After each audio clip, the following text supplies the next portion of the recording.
नमस्कार, आपण पाहत आहात पुणे लाईव्ह न्यूज. पाहुयात दिवसभरातील ठळक घडामोडी.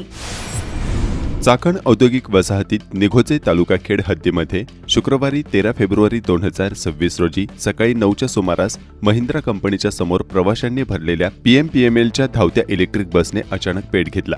बसमध्ये साधारण 50 कामगार प्रवास करत होते. सुदैवाने चालकाने प्रसंगावधान राखत बस थांबवून प्रवाशांना तत्काळ खाली उतरवल्यामुळे मोठी जीवितहानी टळली आहे. मात्र ही घटना सार्वजनिक वाहतुकीच्या सुरक्षेवर मोठे प्रश्नचिन्ह निर्माण करणारी ठरली आहे. प्राप्त होत असलेल्या प्राथमिक माहितीनुसार शॉर्ट सर्किटमुळे ही आग लागली असावी असा अंदाज व्यक्त केला जात आहे. अग्निशमन दल घटनास्थळी पोहोचेपर्यंत आगीने रौद्ररूप धारण केले होते आणि काही वेळातच लाखो रुपयांची ही बस जागेवर जळून खाक झाली. चाकण MIDC निघोजे महाळुंगे मार्गावरून 50 प्रवासी घेऊन निघालेल्या PMPML बसला क्रमांक MH12 SF1388 या वाहनाला शुक्रवारी सकाळी भीषण आग लागली. महिंद्रा अँड महिंद्रा कंपनीच्या समोर घडलेल्या या घटनेत आगीमध्ये पूर्णपणे जळून खाक झाली आहे. सुदैवाने बसमधील सुमारे 50 प्रवाशांनी वेळीच प्रसंगावधान राखत बाहेर काढल्यानं मोठा अनर्थ टळला आहे. प्रत्यक्षदर्शी आणि प्रवाशांनी दिलेल्या माहितीनुसार सकाळी ठीक 8:45 ही बस नेहमीप्रमाणे प्रवाशांना घेऊन जाते. नागरिकांनी आग विझवण्याचा प्रयत्न केला, मात्र आग आटोक्यात आली नाही. अखेर निघोजे अग्निशमन विभाग आणि महिंद्रा अँड महिंद्रा कंपनीच्या अग्निशमन दलाच्या गाड्या तातडीने घटनास्थळी दाखल झाल्या, मात्र तोपर्यंत संपूर्ण बस आगीमध्ये स्वाहात झाली होती. चाकण MIDCमध्ये ही बस कामगारांसाठी विशेष फेरी म्हणून सुरू करण्यात आल्याचं सांगण्यात येत आहे. सकाळी घटनेच्या वेळी बसमध्ये सुमारे 50 प्रवासी प्रवास करत होते. बसच्या खालील भागातून धूर निघू लागल्याचे लक्षात येताच चालक व वाहक यांनी प्रसंगावधान राखत तातडीने बस महिंद्रा कंपनीच्या समोरील भागात थांबवली आणि सर्व प्रवाशांना सुरक्षित बाहेर उतरवले.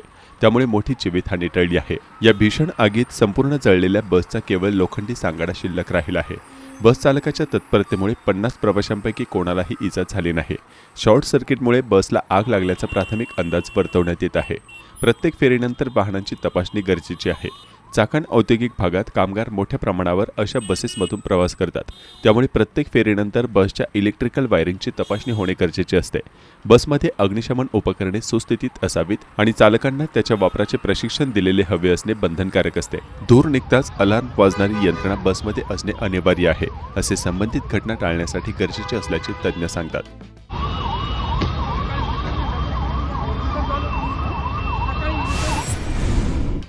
किरकोळ कारणावरून झालेल्या वादात मित्राने तरुणावर चाकूने वार करून त्याचा खून केला. ही घटना रात्री 9:15 वाजण्याच्या सुमारास चाकणजवळील नाणेकरवाडी तालुका खेड येथे घडली. चाकू हल्ल्यात जखमी झालेल्या तरुणाचा उपचारादरम्यान मृत्यू झाला. किशोर सुरेश राणे, वय वर्ष 25, सध्या राहणार नाणेकरवाडी चाकण असे खून झालेल्या तरुणाचे नाव आहे. कपिल जितेंद्र कोसलकर, राहणार नाणेकरवाडी तालुका खेड जिल्हा पुणे असे खून प्रकरणी अटक केलेल्या आरोपीचे नाव आहे. योगेश दत्तात्रय नाणेकर, वय वर्ष 30, राहणार नाणेकरवाडी तालुका खेड यांनी दक्षिण चाकण पोलीस ठाण्यात फिर्याद दिली आहे. पोलिसांनी दिलेल्या माहितीनुसार आरोपीने त्याचा मित्र किशोर राणे याच्यावर धारदार चाकूने छातीवर आणि बरगड्यांवर वार केले. गंभीर जखमी अवस्थेत त्याला चाकण येथे खासगी रुग्णालयात दाखल करण्यात आले, मात्र उपचारादरम्यान त्याचा मृत्यू झाला. तर चाकण दक्षिण पोलीस अधिक तपास करत आहेत. आळंदी परिसरातील देहू फाटा येथे असलेल्या हॉटेल साई पॅलेसमध्ये सुरू असलेल्या मोठ्या सेक्स रॅकेटचा पोलिसांनी पर्दाफाश केला आहे. या कारवाईत 17 पीडित महिलांची सुटका करण्यात आली असून 6 जणांना अटक करण्यात आली आहे. हॉटेलमध्ये महिलांना पैशांचे आमिष दाखवून जबरदस्तीने वेश्या व्यवसाय करून घेतला जात होता. ही माहिती पोलिसांना मिळाल्यानंतर त्यांनी सापळा रचून हॉटेलवर धाड टाकली. या कारवाईत पोलिसांनी 51,070 रुपये मुद्देमाल जप्त केला. या प्रकरणी अटक केलेले आरोपी कृष्णा सुरेश पाटील मॅनेजर, राजन मोहन शेट्टी मॅनेजर, संजय अमीन बावरी, साबिर अख्तर अली आणि भरत दत्तात्रय बिराजदार. मात्र हॉटेलचा मालक अवधूत गाढवे, चालक पद्मलोचन दास आणि विक्रम हिरा वड हे पोलिसांच्या हाती लागलेले नाहीत. ते अद्याप फरार आहेत. जमीन विक्रीच्या बहाण्याने 7,25,000 रुपयांची फसवणूक करण्यात आली आहे. ही घटना धानोरे तालुका खेड येथे घडली. या प्रकरणी 3 जणांच्या विरोधात गुन्हा दाखल झाला आहे. त्यांचे पैसेही परत केले नाहीत. आळंदी पोलीस याबाबतचा अधिक तपास करत आहेत.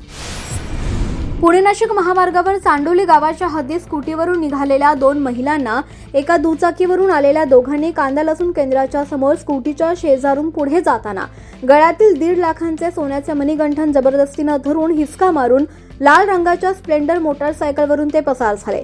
खेड पोलिसात गुन्हा दाखल करण्यात आलाय. चाकण दक्षिण पोलीस ठाणे पोलिसांकडून एका गुन्हेगाराला अटक करण्यात आली आहे. त्याच्याकडून 3 गुन्हे उघडकीस करण्यात आलेत. या गुन्हेगाराकडून 4 दुचाकी मोटारसायकल देखील जप्त करण्यात आल्याचं पोलिसांनी सांगितलंय. शुभम मधुकर खामकर असं या प्रकरणी अटक करण्यात आलेल्या आरोपीचं नाव आहे.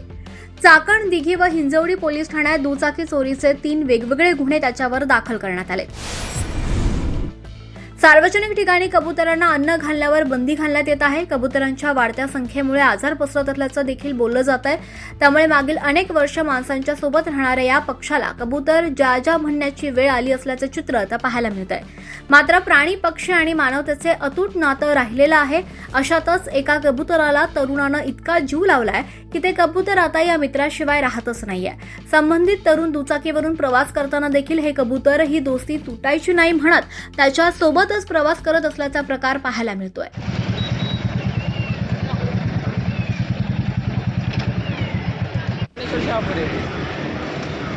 गाव कोणतं? मी इथं विशाल गार्डन पाशी राहतो. अच्छा, हा जात नाही का तुला सोडून? नाही जात नाही, ट्रेन गेलेला आहे फुल.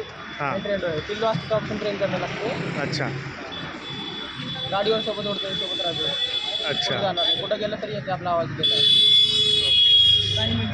त्याला खायला वगैरे घरीच? हा, घरी घरी पण मोकळाच असतो का? हा, मोकळा राहतो घरात सोबत. ओके. रविवारी दिनांक 15 फेब्रुवारी रोजी महाशिवरात्री निमित्तानं खेड तालुक्यातील श्री क्षेत्र भीमाशंकर येथे विकास आराखड्यातील कामं सुरू आहेत. त्यामुळे महाशिवरात्रीला मोजके पुजाऱ्यांच्या उपस्थितीत विधिवत पूजेची तयारी करण्यात येणार आहे. भाविकांसाठी मंदिर दर्शनासाठी बंद ठेवण्यात आलंय.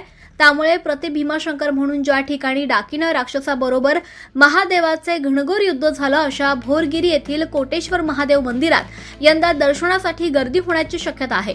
त्यामुळे या ठिकाणी पोलीस बंदोबस्तासह प्रशासनानं गरजेची तयारी करावी अशी मागणी बाजार समितीचे संचालक विठ्ठल वनघरे आणि ग्रामस्थांनी तहसीलदार प्रशांत बेडसे, खेडचे पोलीस निरीक्षक सुभाष चव्हाण यांना निवेदन देऊन केलंय. 12 ज्योतिर्लिंगांपैकी एक असणाऱ्या भीमाशंकरकडे आंबेगाव तालुक्यातील निगडाळे मार्गाने जाताना भीमाशंकर अभयारण्यातून भाविक पर्यटक वानर आणि माकडांना खाद्यपदार्थ टाकत असतात. वन्य प्राणी, माकड आणि भक्तांचे एक अतूट नातं आहे. मात्र गेल्या 9 जानेवारीपासून मंदिर परिसरात सुरू असलेल्या विकास कामांमुळे भीमाशंकर मंदिर बंद असल्यानं माकडांचे मात्र हाल होताना पाहायला मिळतात. त्यामुळे एखादं वाहन जरी येताना दिसलं तरी ही माकडे रस्त्यावर येऊन आशाळभूत नजरेनं काही मिळतंय का हे पाहताना दिसतात. आळंदी येथे शुक्रवारी दिनांक 13 फेब्रुवारी रोजी माऊली मंदिराचे महाद्वार नूतनीकरणाच्या कामाच्या शिलापूजनाचा समारंभ आयोजित करण्यात आला होता. या शिलापूजनास विधान परिषदेच्या उपसभापती नीलम गोरे, नगराध्यक्ष प्रशांत कुऱ्हाडे, देवस्थानचे प्रमुख विश्वस्त आणि आळंदीकर ग्रामस्थ उपस्थित होते.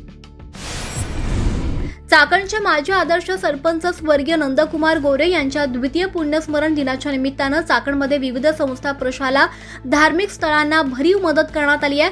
कीर्तन सेवा, अन्नप्रसाद यासोबतच वृक्षारोपणाचा संदेश देत वृक्ष वाटप करण्यात आलाय. चाकणच्या नगराध्यक्षा मनीषा गोरे, गटनेते नितीन गोरे यांच्यासह विविध क्षेत्रातील मान्यवर, सर्वपक्षीय पदाधिकारी मोठ्या संख्येनं उपस्थित होते. आणि सामाजिक भारतीय आयुर्विमा महामंडळाचे चाकणचे विमा प्रतिनिधी नारायण काळे हे MDRT साठी सलग 10व्यांदा पात्र झालेत. जून 2026 मध्ये अमेरिकेत कॅलिफोर्निया येथे जागतिक परिषद भरणार असून या परिषदेला काळे उपस्थित राहणार आहेत. आयुर्विमा महामंडळाच्या नारायणगाव शाखेचे व्यवस्थापक योगीराज गेडाम, सहव्यवस्थापक किशोर साळवे, सहयोगी रघुनाथ काकडे यांच्या हस्ते काळे यांचा सत्कार करण्यात आला. पुणे नाशिक महामार्गाचे काम मंजुरीच्या पुढे सरकत नसल्यानं नागरिकांमध्ये मोठी नाराजी आहे. याच पार्श्वभूमीवर रस्त्याचे काम कधी होणार, सद्यस्थिती नेमकी काय आहे, केंद्रीय मंत्र्यांनी नेमकं काय नियोजन केलंय, याबाबत पुणे नाशिक महामार्गाचे समन्वयक यांनी काय सांगितलं हे जाणून घेऊया. केंद्रीय मंत्री आदरणीय नितीनजी गडकरी साहेबांच्या सोशल मीडियाच्या टीमकडून आले. केंद्र सरकारकडून महाराष्ट्रासाठी 76,502 कोटींचे रस्ते प्रकल्प मंजूर आहेत. साधारणतः 2,612 किलोमीटरचे 116 प्रकल्प महाराष्ट्रासाठी दिलेत आणि त्याची कामं सुरू झालेली आहेत. खरं तर पुणे नाशिक राष्ट्रीय महामार्गाचं काम आतासुद्धा लवकर सुरू होणं गरजेचं आहे. त्याचा सातत्याने आम्ही पाठपुरावा करत असतो. मी दिलीप मेदगे, पुणे नाशिक राष्ट्रीय महामार्ग समन्वयक. खरं तर 30 तारखेला याबाबत ही जी 30 जानेवारी आहे त्यावेळेला या तारखेला नाशिक फाटा ते राजगुरुनगर ही निविदा प्रक्रिया ओपन होणार होती.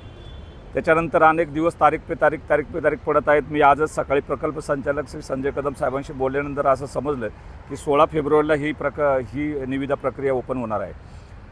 तत्पूर्वी म्हणजे आम्ही विनंती करतोय साहेबांना की ही तातडीनं लवकरात लवकर होईल, कारण या परिसरात मोठा औद्योगिक MIDCचा झोन असल्यामुळे ह्याची जी काही ही आहे तीव्रता ही फार मोठी वाढत चाललेली आहे आणि म्हणून नागरिक फार त्रस्त आहेत. खरं तर माझंही गाव त्या परिसरात असल्यामुळं माझं जाणं येणं पुण्याला असतं. मी राहायला पुण्याला असलो तरी मला राजगुरुनगर किंवा परिसरामध्ये सातत्याने जावं लागतं.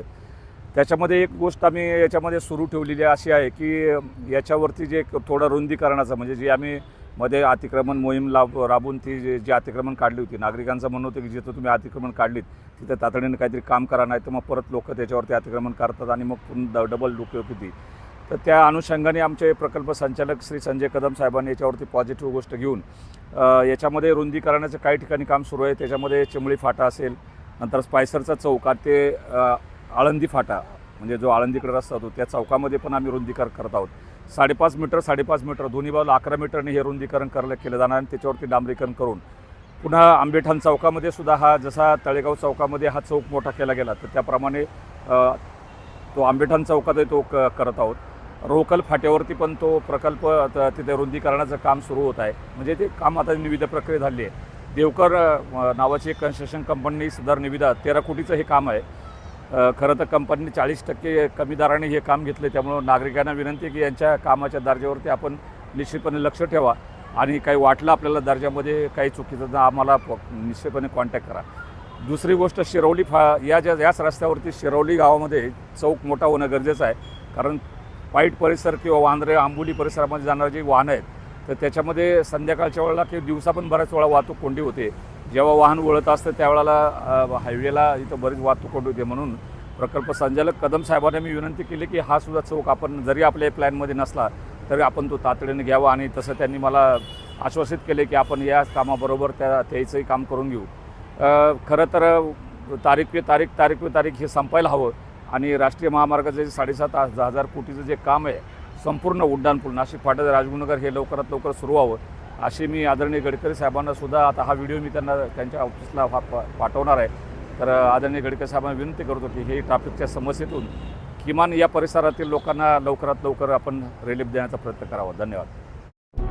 नमस्कार, आपण पाहत आहात पुणे लाईव्ह न्यूज.